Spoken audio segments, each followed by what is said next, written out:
E aí, torcedor, tudo bom com você? Odair aqui do canal Atá, já contando com o teu like, com a tua inscrição. É aquilo que eu sempre falo, né? Se tu deixar para dar like depois ou se inscrever, não vai lembrar. Então eu já te digo agora, dá o teu like, te inscreve no canal. Não gostando, discordando demais, primeiro coloca nos comentários aqui que não gostou, discordou, achou que tá ruim, que não é isso que tu pensa. A gente tá aqui para discordar também. Ou então se desinscreve depois, não tem problema nenhum. Mas então já, like dado, inscrição feita, vamos para o conteúdo. Eu quero falar de Grêmio.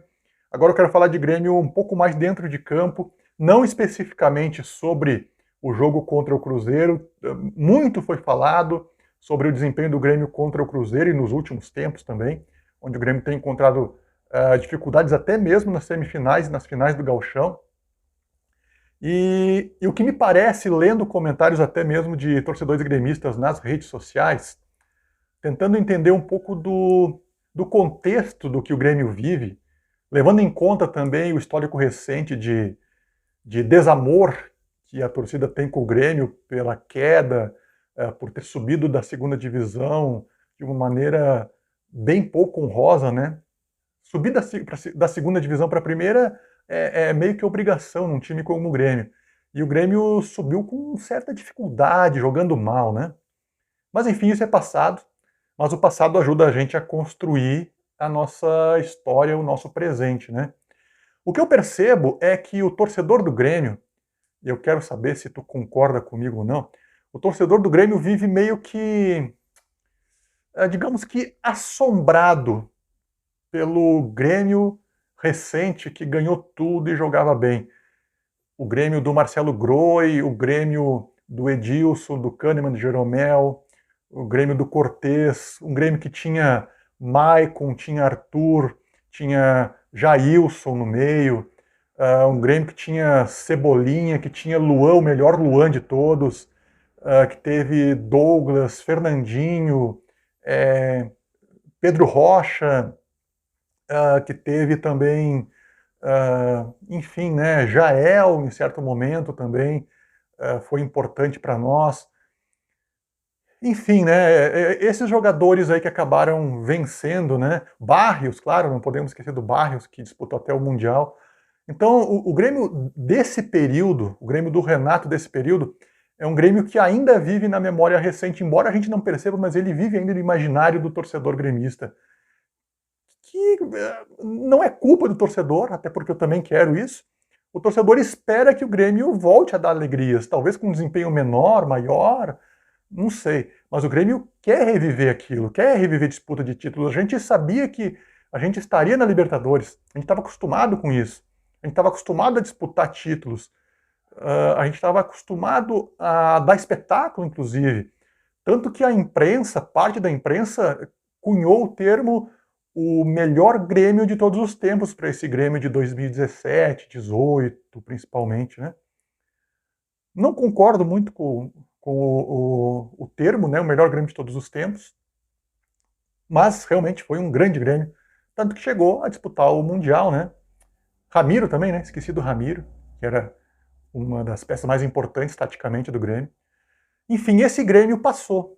Nós não temos mais nada desse Grêmio. É isso que é importante o Grêmio, o torcedor entender. Nós não temos mais nada.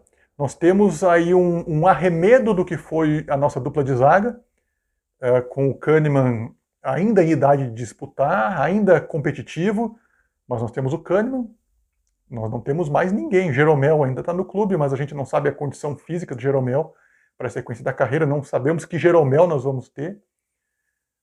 De cabeça, acho que a gente não tem mais nenhum jogador daquela época. Então, o que acontece? O torcedor ainda vive assombrado por aquele, digamos assim, entendam o que eu vou dizer, por aquele demônio, sabe? Que era, né, saber que o Grêmio disputaria títulos. Hoje a gente sabe que o Grêmio não disputa e não tem um desempenho, até porque nós sabemos de onde o Grêmio veio, né? Nós tínhamos também o ambiente do superávit, onde o Grêmio vendia bem, contratava, tinha reposições, mas aí é que começam os problemas do Grêmio. O Grêmio começa a repor errado os jogadores, faz investimentos altos, jogadores que é bem verdade, quando chegaram ninguém criticava, ninguém criticou o Tardelli, ninguém criticou, enfim, poderia citar alguns nomes aqui, mas não foram jogadores que foram criticados quando chegaram, né? Então, o que acontece? Nós vivemos ainda numa época em que a gente era acostumado a vencer. Mas nós paramos de vencer e hoje nós temos a reconstrução de um time. Mas com a cobrança daquela época. Com a cobrança de um time que tem que ser vitorioso a todo custo. E não é bem assim que funciona. Esse ano mesmo nós contratamos 12, 13 jogadores.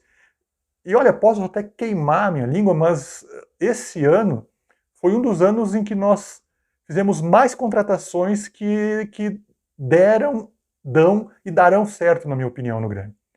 Se nós pegarmos um percentual, talvez 70%, 80% das contratações vão dar boa resposta.